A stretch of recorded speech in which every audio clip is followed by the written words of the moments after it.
कभी सोचा है सच्ची निडरता, असली फियरलेसनेस का राज क्या है? ये एक ऐसा सवाल है जो हम सब कभी न कभी खुद से पूछते हैं। बात उस समय की है जब स्वामी विवेकानंद एक परिव्राजक थे, मतलब एक घुमंतु सन्यासी जो ज्ञान की खोज में और इस देश की आत्मा को समझने के लिए पूरे भारत में पैदल घूम रहे थे।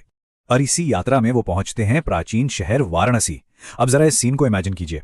वो दुर्गा मंदिर के पास एक तंग से रास्ते पर हैं। एक तरफ ऊंची दीवार, दूसरी तरफ एक बड़ा सा तालाब, मतलब भागने के लिए कोई खास जगह है नहीं। और बस यहीं कहानी में एक जबरदस्त मोड़ आता है। उनका सामना होता है वाराणसी के कुख्यात बंदरों से। अचानक से ना जाने कहां से बड़े बड़े हुस्सैल बंदरों का एक पूरा झुंड उन्हें घेर लेता है। वो चीख रहे हैं, हुर्रा रहे हैं और उनका रास्ता रोककर खड़े हो गए हैं। अब ऐसे में कोई क्या करेगा? डर लगना तो स्वाभाविक है, राइट? तो स्वामी जी ने भी वही किया जो हम में से ज्यादातर लोग करते। वो भागे। उन्हें लगा कि शायद तेजी से दौड़कर वो इन बंदरों से पीछा छुड़ा लेंगे। लेकिन हुआ ठीक इसका उल्टा। उनके भागने से तो वो बंदर और भी ज्यादा आक्रामक हो गए। अब वो और जोर जोर से चीख रहे हैं, उनके पीछे दौड़ रहे हैं और ऐसा लग रहा है मानो काटने के लिए झपट ही पड़ेंगे। वो और करीब आते जा रहे हैं, और करीब, और अब तो बचने का कोई रास्ता नजर नहीं आ रहा। और ठीक उसी पल, जब लग रहा था कि अब कुछ नहीं हो सकता, पास खड़े एक बूढ़े सन्यासी की आवाज गूंजती है, डट कर सामना करो। बस उन शब्दों ने जैसे जादू कर दिया। स्वामी जी अचानक रुक गए, एक गहरी सांस ली, पीछे पलटे और अपनी पूरी हिम्मत जुटाकर उस बंदरों के झुंड का सामना करने लगे। और फिर जो हुआ वो कमाल था।